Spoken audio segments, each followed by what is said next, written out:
few weeks ago, we looked back at Henry Brick, the TV commercial character that got downtown Duluth through several years of construction in the 80s. Yeah, tonight we remind you of Harvey Youme, the TV commercial character that taught the Northland how to recycle in the 90s. Dave Anderson has a story behind the man with the mustache in tonight's Holding On to History. Back in 1991, John Robinson, Tal Lindblad, and I got an award from WLSSD for starting the station's recycling program. On the certificate, you have the signature of someone named Harvey Youme.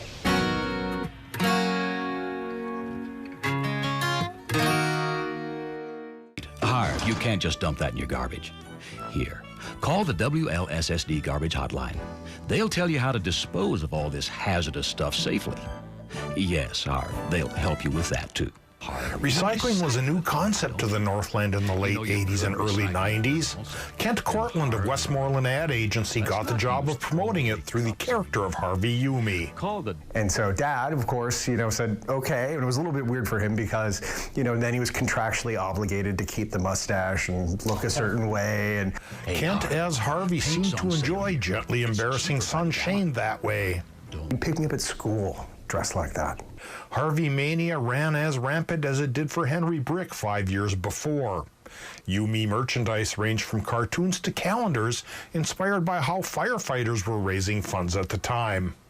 Firefighters in their skimpy wear as they do these sort of things. He did the same thing, and he's being a goofball at it. Harvey Youme and his WLSSD recycling tips became ingrained in the public psyche. I was starting to date a girl. She swore that my last name was Youme.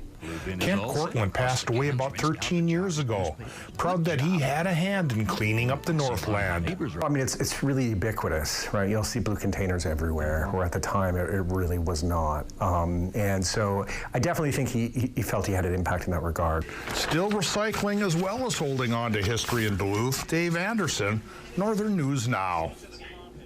Thank you, Dave. Now, Kent Cortland was a Michigan native who came to the Northland when he was in the Air Force. He served as an active duty Duluth Air Force Base that was in operation from the 40s to the 80s.